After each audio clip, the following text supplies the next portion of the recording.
ಈ ಮೊದಲು ಅಲ್ಲಿ ಕಾಂಗ್ರೆಸ್ ಟ್ರೇಡ್ ಯೂನಿಯನ್ ತುಂಬಾ ಕೆಲಸ ಮಾಡ್ತಾ ಇತ್ತು. ಆ ಟ್ರೇಡ್ ಯೂನಿಯನ್ ಹೇಳುತ್ತೆ ಅದೇ ರೀತಿ ಮತಗಳು ಬೀಳ್ತಾ ಇದ್ವು. ಬಟ್ ಈಗ ಆ ಟ್ರೇಡ್ ಯೂನಿಯನ್ ಅದು ಏನ್ ಭದ್ರಕೋಟೆಯನ್ನು ಭೇದಿಸುವಲ್ಲಿ ಬಿಜೆಪಿ ಯಶಸ್ವಿಯಾಗಿದೆ. ಈ ಬಾರಿ ಅವ್ರು ಎಲ್ಲರೂ ಒಂದು ಒಕ್ಕಟ್ಟಾಗಿದ್ದಾರೆ, ಏಕತೆ ಆಗಿದ್ದಾರೆ ಅಂತ ಒಂದು ರಿಪೋರ್ಟ್ಗಳು ಕಂಡು ಬರ್ತಾ ಇದೆ. ಜರ್ನಲಿಸ್ಟ್ಗಳು ಹೇಳ್ತಾ ಇದ್ದಾರೆ, ಸ್ಪೆಷಲಿಸ್ಟ್ಗಳು ಹೇಳ್ತಾ ಇದ್ದಾರೆ. ಇದು ವಿರೋಧ ಪಕ್ಷದ ಸಾಧನೆ ಅಲ್ಲ, ಸಂಪೂರ್ಣ ಕ್ರೆಡಿಟ್ ಕೊಡಬೇಕಾಗಿದ್ದು ಬಿಜೆಪಿಗೆ. ಮುಸ್ಲಿಮರು ಕಾಂಗ್ರೆಸ್ ಜೊತೆಗೆ ಒಂದಾಗಿರೋ ಅನ್ನೋದ್ರಿಂದ ಗೌರವ್ ಗೊಗೊಯ್ ಸಂಪೂರ್ಣ ಬೆಂಬಲ ತಿಳಿದಿರೋ ಅನ್ನೋದು ಒಂದು ರಿಪೋರ್ಟ್. ಎಜೆಪಿ ಅಸ್ಸಾಂ ಜಾತೀಯ ಪರಿಷತ್ ಇರ್ಬೋದು, ಅವೆರಡೂ ಕಾಂಗ್ರೆಸ್ ಜೊತೆಗೂಡಿದ್ದಾರೆ. ಹೀಗಾಗಿ ಇಲ್ಲಿ ಪ್ರಾದೇಶಿಕ ಪಕ್ಷಗಳ ಆಟ ನಡೀತಾ ಇಲ್ಲ. ನಮಸ್ಕಾರ. ಪಂಚ ರಾಜ್ಯಗಳ ಚುನಾವಣೆ ಘೋಷಣೆ ಆದ ನಂತರ ದೇಶದ ಎಲ್ಲೆಡೆ ಚುನಾವಣೆ ಕಾಪಿಸಿಗೆ ಆಗ್ತದೆ. ಅಸ್ಸಾಂ ಆಗ್ತದೆ. ಇವತ್ತು ನಾವು ಅಸ್ಸಾಂನ ರಾಜಧಾನಿ ಗುವಾಹಟಿಯಿಂದ 200 ಕಿಲೋಮೀಟರ್ ದೂರ ತೇಜ್ಪುರದ ಟೀ ತೋಟದಲ್ಲಿದ್ದೇವೆ. ಈ ಟೀ ಬಾಗಾನ್ಗಳಂತ ಏನ್ ಹೇಳ್ತಾರೆ, ಇವು ಅಸ್ಸಾಂನ ಜೀವ ಸೆಲೆ. ಇಲ್ಲಿ 850ಕ್ಕೂ ಹೆಚ್ಚು ಟೀ ಎಸ್ಟೇಟ್ಗಳಿವೆ, ಅಷ್ಟೇ ಟೀ ಫ್ಯಾಕ್ಟರಿ. ಈ ಮುಖ್ಯವಾಗಿ ಚುನಾವಣೆ ನಾವು ಗಮನಿಸ್ತಾ ಇದ್ದಾಗ ಅಸ್ಸಾಂ ಕೇವಲ ಒಂದು ಸಂಪೂರ್ಣ ರಾಜ್ಯವಾಗಿ ತೆಗೆದುಕೊಳ್ಳಿಕ್ಕೆ ಆಗೋದಿಲ್ಲ.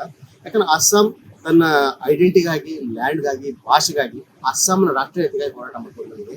ಇಲ್ಲಿ ಒಂದು ಕಮ್ಯುನಿಟಿ ಒಂದು ಭಾಗದಲ್ಲಿ ಬೇರೆ ರೀತಿ ವರ್ತಿಸ್ತಾ ಇದ್ರೆ, ಅದೇ ಕಮ್ಯುನಿಟಿ ಇನ್ನೊಂದು ಭಾಗದಲ್ಲಿ ಅವ್ರ ಆಸ್ಪಿರೇಷನ್ಸ್, ಅವ್ರ ಗ್ರಿವೆನ್ಸಸ್ಗಳು, ಅವ್ರ ದೂರುಗಳು, ಅವರ ಕನಸುಗಳು ಬೇರೆ ಇದ್ದಾವೆ. ಇದನ್ನ ಮುಖ್ಯವಾಗಿ ಅಸ್ಸಾಮನ್ನು 4 ವಿಭಾಗಗಳಾಗಿ ವಿಭಜಿಸಬಹುದು ಅನ್ಸುತ್ತೆ. ಒಂದು ಬ್ರಹ್ಮಪುತ್ರ ವ್ಯಾಲಿ ಅಂದ್ರೆ ಅಪರ್ ಅಸ್ಸಾಂ. ಇಲ್ಲಿ ಮುಖ್ಯವಾಗಿ ಬರೋದು ಅಹೋಮ್ ಆದಿವಾಸಿ ಅದು ಜನಾಂಗ. ಅದ್ರ ಜೊತೆಗೆ ಟೀ ಪ್ಲಾಂಟಿಂಗ್ ಆದಿವಾಸಿಗಳು ಬರ್ತಾರೆ, ಟೀ ಎಸ್ಟೇಟ್ ಅಲ್ಲಿ ವರ್ಕ್ ಮಾಡೋ ಆದಿವಾಸಿಗಳು ಬರ್ತಾರೆ.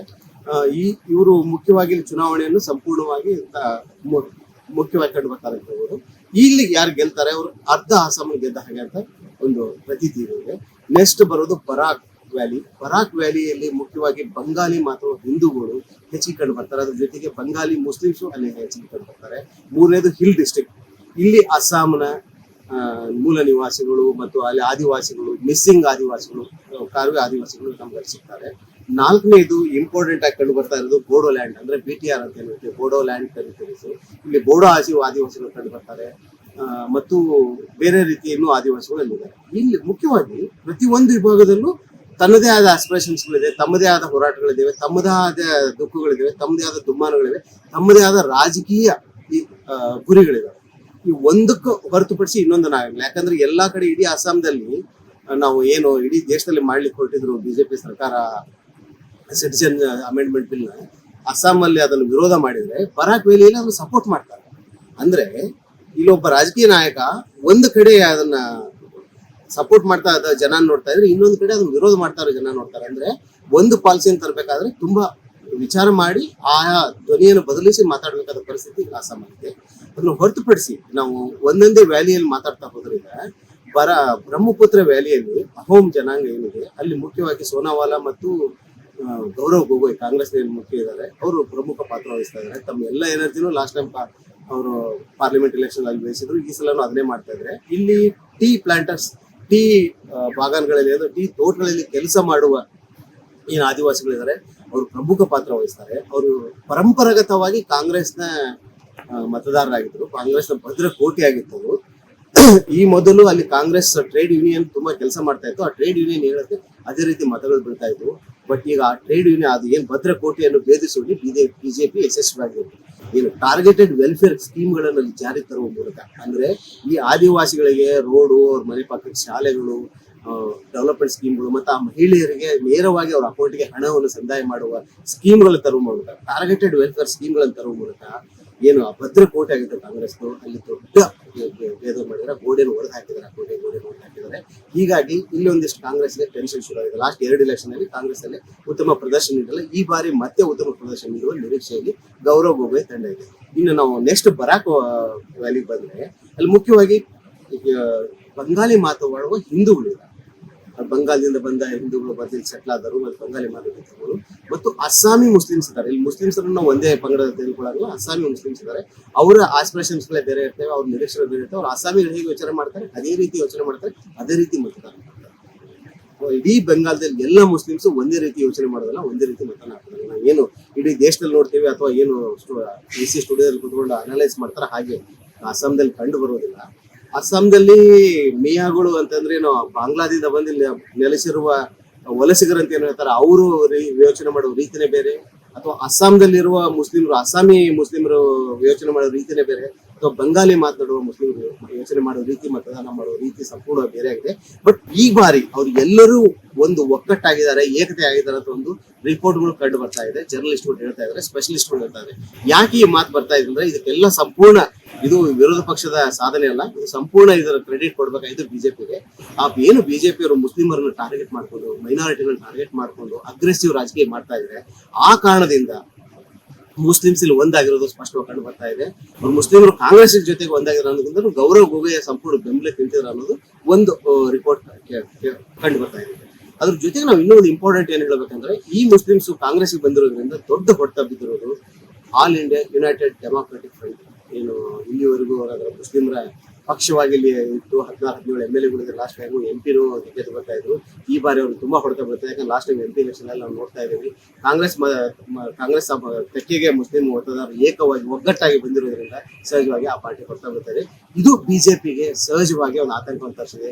ಇಲ್ಲಿವರೆಗೂ ಟಾರ್ಗೆಟೆಡ್ ಆಗಿ ಏನೋ ಅವ್ರು ಮೈನಾರಿಟಿ ಮೇಲೆ ಟಾರ್ಗೆಟ್ ಮಾಡ್ತಾ ಇದ್ರು ಮುಖ್ಯಮಂತ್ರಿ, ಅದನ್ನ ಹೇಮಂತ್ ಬಿಶ್ವ ಶರ್ಮಾ ಕಡಿಮೆ ಮಾಡಿದ್ದಾರೆ, ತಮ್ಮ ಟೋನ್ ಅನ್ನು ಬದಲಿಸಿದ್ದಾರೆ. ಅಕಸ್ಮಾತ್ ಮುಸ್ಲಿಮ್ಸ್ ಎಲ್ಲರೂ ಒಂದಾಗಿ ಏನು ಈ ಮೊದಲು ಬೇರೆ ಬೇರೆ ಆಗಿ ಮತದಾನ ಮಾಡ್ತಾ ಇದ್ರು, ಬಿಜೆಪಿ ವೋಟ್ ಹಾಕ್ತಾ ಇದ್ರು, ಆ ರೀತಿ ಆಗದೆ ಕಾಂಗ್ರೆಸ್ ಸಂಪೂರ್ಣ ಬೆಂಬಲ ನಿಂತ್ಬಿಟ್ರೆ ಚುನಾವಣೆ ಫಲಿತಾಂಶ ಬದಲಾವಣೆ ಆಗೋದು ಕಾರಣಕ್ಕಾಗಿ, ಯಾವುದೇ ಪ್ರಿನ್ಸಿಪಲ್ ಕಾರಣಕ್ಕಾಗಲ್ಲ, ಯಾವುದೇ ತತ್ವದ ಕಾರಣಕ್ಕಾಗಲ್ಲ, ಕೇವಲ ಚುನಾವಣಾ ಕಾರಣಕ್ಕಾಗಿ ಹೇಮಂತ್ ಬಿಶ್ವ ಶರ್ಮಾ ಅವರು ಮುಸ್ಲಿಮರ ಮೇಲೆ ಅಟ್ಯಾಕ್ ಮಾಡೋದು ಏನು ಮೆದುಧ್ವನಿ ಮಾಡಿದ್ದಾರೆ.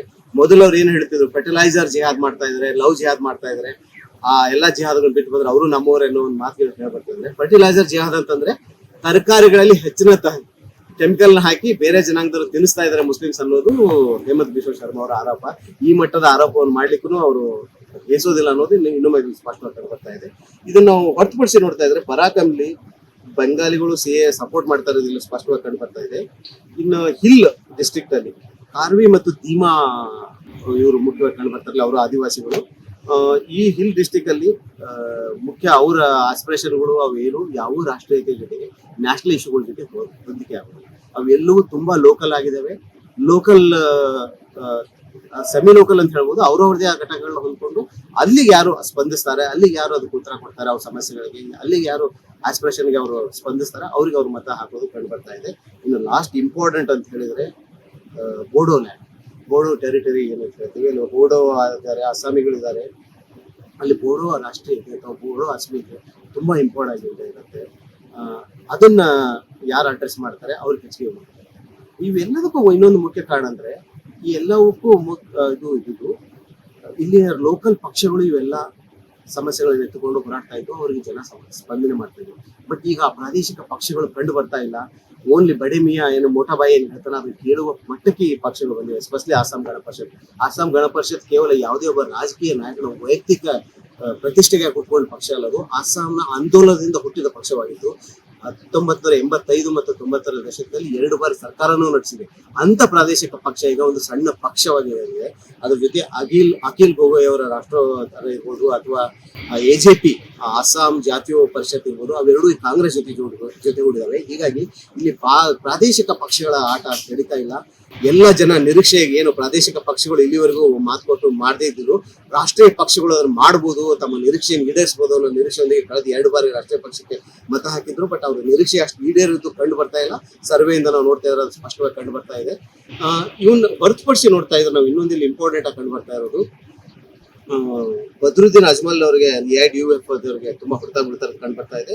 ಆಮೇಲೆ ಡಿಲಿಮಿಟೇಷನ್ ಇದು ತುಂಬಾ ಮುಖ್ಯವಾದ ಪಾತ್ರ ವಹಿಸ್ತಾ ಇದೆ ಅಂತ ಹೇಳ್ಬೋದು. ಡಿಲಿಮಿಟೇಷನ್ ಯಾಕೆ ಮಾತು ಹೇಳ್ತಾ ಇದೀವಿ ಅಂದ್ರೆ, ನೀವು ಯಾರಾದ್ರೂ ಮತದಾರರ ಹೃದಯ ಗೆಲ್ಲದೆ ಹೋದ್ರೆ ಅಲ್ಲಿ ನೀವು ಗಡಿಗಳನ್ನು ಬದಲಾಯಿಸಿ, ರೇಖೆಗಳನ್ನು ಬದಲಾಯಿಸಿ ಅನ್ನೋ ಒಂದು ಮಾತಿದೆ. ಅದೇ ರೀತಿ ಇಲ್ಲಿ ಬಿಜೆಪಿ ಅವರು ದೇಶದ ಎಲ್ಲೆಡೆ ಏನೋ ಡಿಲಿಮಿಟೇಷನ್ ಮಾಡ್ಲಿಕ್ಕೆ ಹೊರಟಿದ್ದಾರೆ. SIR ಮೂಲಕ ಚುನಾವಣೆ ಮೇಲೆ ಸಂಪೂರ್ಣ ಹಿಡಿತ ಸಾಧಿಸಿ ಕೊಡ್ತಾ ಇದ್ದಾರೆ. ಅದರ ಪ್ರಥಮ ಅಂಗವಾಗಿ ಡಿಲಿಮಿಟೇಷನ್ ಅನ್ನು 2023ರಲ್ಲಿ ಅಸ್ಸಾಮಲ್ಲಿ ಮಾಡಿದ್ದಾರೆ. ಡಿಲಿಮಿಟೇಷನ್ ಆದ ನಂತರ ಹಲವಾರು ವಿಧಾನಸಭಾ ಕ್ಷೇತ್ರಗಳ ಸಂಪೂರ್ಣ ಚಿತ್ರವೇ ಬದಲಾವಣೆ ಹೋಗಿದೆ. ಮತದಾರರು ಬೇರೆ ಕಮ್ಯುನಿಟಿಯವರು ಬೇರೆ ಜಾತಿಯವರು ಬಂದಿದ್ದಾರೆ. ಹೀಗಾಗಿ ಗೌರವ್ ಗೊಗೊಯ್ ಅಂತ ವ್ಯಕ್ತಿನೇ ಕಾಂಗ್ರೆಸ್ ವ್ಯಕ್ತಿ ತಮ್ಮ ಕ್ಷೇತ್ರವನ್ನು ಬದಲಿಸಿ ಇನ್ನೊಂದು ಕ್ಷೇತ್ರಕ್ಕೆ ಹೋಗಬೇಕಾದ ಅನಿವಾರ್ಯತೆ ಬಂದಿದೆ. ಆ ಡಿಲಿಮಿಟೇಷನ್ ಎಷ್ಟು ಇಂಪ್ಯಾಕ್ಟ್ ಮಾಡುತ್ತೆ ಅನ್ನೋದು ಈ ಚುನಾವಣೆಯ ನಂತರ ಸ್ಪಷ್ಟವಾಗಿ ಗೊತ್ತಾಗುತ್ತೆ ಅಂತ ಹೇಳ್ಬೋದು. ಅದನ್ನ ಬಿಟ್ರೆ ಈ ಮುಖ್ಯವಾಗಿ ಇನ್ನೊಂದು ಕಾಡ್ತಾ ಇರೋದು ನಿರುದ್ಯೋಗ ಸಮಸ್ಯೆ.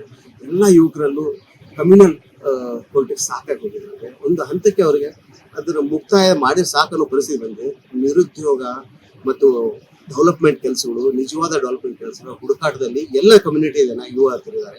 ಅದನ್ನ ಎಷ್ಟು ಅಡ್ರೆಸ್ ಮಾಡ್ತಾರೆ ಕಾಂಗ್ರೆಸ್ ಅನ್ನೋದ್ರ ಮೇಲೆ ಅವರ ಮತ ನಾವು ನಿರೀಕ್ಷೆ ಮಾಡಬಹುದು ಅನ್ಸುತ್ತೆ. ಯಾಕಂದ್ರೆ ಹೆಚ್ಚಿಗೆ ನಿರುದ್ಯೋಗ ಇರೋದು, ಹೆಚ್ಚಿನ ಅನಕ್ಷರತೆ ಇರೋದು, ಹೆಚ್ಚಿನ ಬಡತನ ಇರೋದು ದೇಶದಲ್ಲಿ ರಾಜ್ಯಗಳಲ್ಲಿ ಅಸ್ಸಾಮು ಒಂದು ಅಂತ ಮತ್ತೊಮ್ಮೆ ನಾವಿಲ್ಲಿ ನೆನಪಿಸ್ಕೊಳ್ಬೇಕಾಗಿದೆ. ಅದನ್ನ ಹೊರತುಪಡಿಸಿದ್ರೆ ಕಲ್ಚರಲ್ ಫೈಟ್ ತುಂಬಾ ಜೋರಾಗಿ ನಡೀತಾ ಇದೆ. ಜುಬಿನ್ ಗರ್ಗ್ ಏನು ಗಾಯಕ, ಹೋರಾಟಗಾರ, ಜನರೊಂದಿಗೆ ಬೆರೀತಾರೆ ವ್ಯಕ್ತಿ, ಇವತ್ತು ಜನರಲ್ಲಿ ಜೀವಂತವಾಗಿದೆ. ಅವರು ಸತ್ತಿರ್ಬೋದು, ಹಾಂಗ್ಕಾಂಗ್ ಅಲ್ಲಿ ಒಂದು ದುರಂತದಲ್ಲಿ ಸತ್ತಿದ್ದಾರೆ. ಅದು ಮರ್ಡರ್ ಅಂತ ಅನ್ನೋದು ಅಸ್ಸಾಮಿ ಜನರ ಒಂದು ನಂಬಿಕೆ ಆಗಿದೆ. ಅದಕ್ಕಾಗಿ ಅವರು ಜಸ್ಟಿಸ್ ಫಾರ್ ಜುಬಿನ್ ಅಂತ ತುಂಬಾ ದೊಡ್ಡ ಹೋರಾಟ ಮಾಡ್ತಾ ಇದ್ದಾರೆ. ಇವತ್ತು ನಾವು ಜುಬಿನ್ ಅವರ ಸಮಾಧಿಗೆ ಹೋದ್ರೆ ಅಥವಾ ಜುಬಿನ್ ಎಲ್ಲಿ ನೋಡಿದ್ರು ಅವ್ರ ಫೋಟೋಗಳು ಕಾಣಿಸುತ್ತೆ, ಅವ್ರ ಕೊಟೇಶನ್ಗಳು ಕಾಣಿಸ್ತವೆ, ಅವ್ರ ಹಾಡುಗಳು ಕೇಳಿ ಬರ್ತಾ ಇದ್ದಾರೆ. ಎಲ್ಲ ಯುವಕರಲ್ಲಿ ಆ ಜುಬಿನ್ ಇನ್ನೂ ಜೀವಂತವಾಗಿದೆ. ಎಸ್ಪೆಷಲಿ ಅಸ್ಸಾಮೀಸ್ ಮತ್ತು ಜುಬಿನ್ ಒಂದು ಸ್ಪಷ್ಟವಾಗಿ ಕಂಡು ಬರ್ತಾ ಇದೆ. ಜುಬಿನ್ ನೆನಪು ಇದನ್ನ ಹೇಗೆ ಅಡ್ರೆಸ್ ಮಾಡ್ತಿದೆ ಗೌರ್ಮೆಂಟ್ ಅಂತ, ಅದಕ್ಕೆ ತುಂಬಾ ಕಷ್ಟಪಡ್ತಾ ಇದ್ದಾರೆ. ಫಾಸ್ಟ್ ಟ್ರ್ಯಾಕ್ ಕೋರ್ಟ್ಗಳನ್ನು ಮಾಡಿದ್ದಾರೆ. ಬಟ್ ಜುಬಿನ್ ಸಮಾಧಾನ ಆಗೋ ರೀತಿಯಲ್ಲಿ ಇಲ್ಲಿವರೆಗೂ ಬಂದಿಲ್ಲ. ನ್ಯಾಯಾಲಯ ಏನಾದ್ರೂ ನಿರ್ಧಾರ ಮಾಡಬಹುದು, ಅದು ಮರ್ಡರ್ ಅಂತ ಆಗುತ್ತೋ ಅಥವಾ ಸಹಜ ಸಾವು ಅಂತ ಆಗುತ್ತೋ ಅದು. ಬಟ್ ಜನರಲ್ ಒಂದು ಏನು ನರೇಶನ್ ಹುಟ್ಟಿದೆ, ಅದ್ರ ಪ್ರಕಾರ ಜುಬಿನ್ಗೆ ಒಂದು ನಿರೀಕ್ಷೆ ಇದೆ, ನ್ಯಾಯದ ನಿರೀಕ್ಷೆ ಇದೆ. ಅದನ್ನ ಯಾರು ಈಡೇರಿಸ್ತಾರ ಆ ಕಡೆ ಮತದಾರರು, ಯುವಕರು ಹೋಗುವ ಸಾಧ್ಯತೆಗಳು ಹೆಚ್ಚಿಗೆ ಕಂಡು ಬರ್ತಾ ಇದೆ. ನುಸುಳುಕೋರರು ಸಮಸ್ಯೆ ಒಂದ್ ಕಡೆ ಆದ್ರೆ, ಅಸ್ಸಾಂನ ಗರ್ವ, ಅಸ್ಸಾಂನ ಪ್ರೈಡ್, ಅಸ್ಸಾಂನ ಅಸ್ಮಿತೆ ಇನ್ನೊಂದು ಕಡೆ ಆಗಿದೆ.